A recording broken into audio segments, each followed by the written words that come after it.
saya Nuraisa. Di sini saya akan menjelaskan tentang tabel distribusi frekuensi. Apa sih tabel distribusi frekuensi itu? Tabel distribusi frekuensi itu adalah penggunaan cara tertentu untuk mengelompokkan data hasil pengukuran atau penghitungan menjadi kelas-kelas.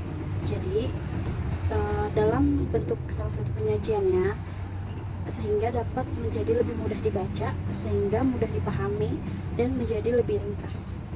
Nah, distribusi frekuensi sendiri itu dibagi menjadi dua, yaitu distribusi frekuensi tunggal.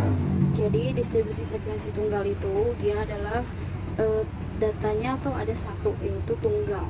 Di bawahnya ada juga distribusi frekuensi berkelompok. Apa sih distribusi frekuensi berkelompok itu? Distribusi frekuensi kelompok itu biasa disebut lebih dari satu atau berkelompok. Nah, di sini juga ada contohnya. Ada distribusi berkelompok horizontal dan juga distribusi frekuensi berkelompok vertikal. Untuk mengetahui istilah-istilah yang ada pada tabel distribusi frekuensi, kita perhatikan pada tabel 5.3 di atas. Nah, ini ya tabelnya. Nah, di situ ada kelas, terus batas bawah, ada batas atas, tepi bawah, tepi atas, dan juga ada panjang kelas dan juga nilai tengah. Nah, itu semua ada penjabarannya ya. Nah, selanjutnya akan dijelaskan cara membuat tabel distribusi frekuensi oleh Ibu. Nah, cara membuat tabel distribusi frekuensi ini terbagi menjadi beberapa bagian ya. Di antaranya itu ada satu tunggal. Nah, dalam pembuatan tabel distribusi frekuensi tunggal ini sangatlah mudah, teman-teman. Kita hanya melakukan pendekatan kategori dan menghitung frekuensinya serta menyajikannya ke bentuk tabel. Kemudian itu ada data tabel distribusi frekuensi berkelompok. Langkahnya bisa kalian lihat ya. Yang pertama itu menentukan nilai maksimum dan minimum dari data yang ada. Kemudian menentukan jangkauan data dengan J, yaitu nilai maksimum sampai dengan nilai minimumnya. Lanjut, yang ketiga itu ada menentukan jumlah kelas. Rumusnya ini. Rumusnya bisa dilihat yaitu K sama dengan 1 tambah 3,3 log N. Kemudian menentukan panjang kelas atau interval. Untuk menentukan panjang kelas atau interval yaitu menentukan nilai maksimum dan nilai minimum terlebih dahulu. Sehingga dari data tersebut itu dapat diperoleh nilai maksimumnya itu adalah 80 dan nilai minimumnya itu adalah 20.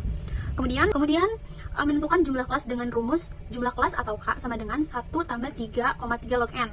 Nah, si 3,3 sama satunya itu dikebawahin aja. Log N-nya dari mana? Log N-nya itu kalian bisa lihat di kalkulator, yaitu 1,544. Nah, yang terakhir adalah menentukan panjang kelas dengan rumus panjang kelas interval adalah P sama dengan J per K, yang dimana J-nya itu adalah 60 dan K-nya itu 7. Berarti 60 per 7 sama dengan 8,7. Bahwa ada beberapa yang harus diingat selain langkah-langkah yang barusan aku jelaskan. Yang pertama itu untuk mempermudah, batas bawah ke kelas 1 adalah nilai minimum. Buatlah batas bawah hingga 7 kelas dengan menambahkan panjang kelas dengan batas bawah kelas sebelumnya. Yang ketiga, kemudian buatlah batas atas kelas ke-1 dengan mengurangi batas bawah kelas kedua dengan nilai tempat terkecil data sebesar 1 poin. Yang keempat itu adalah buatlah batas atas hingga 7 kelas dengan menambahkan panjang kelas dengan batas atas kelas sebelumnya. Yang terakhir, kalian harus pastikan dahulu nih data dari nilai minimum hingga nilai maksimum terkoordinir sehingga tabel yang terbentuk adalah sebagai berikut. Nah, untuk tabelnya itu kalian bisa lihat sendiri untuk nilainya, frekuensinya 20 sampai 28, frekuensinya 10. 29 sampai 37 frekuensinya di 7, 38 sampai 46 frekuensinya di 5, dan seterusnya sehingga memiliki jumlah frekuensi di 35. Oke, sekian video yang bisa aku paparkan. Terima kasih.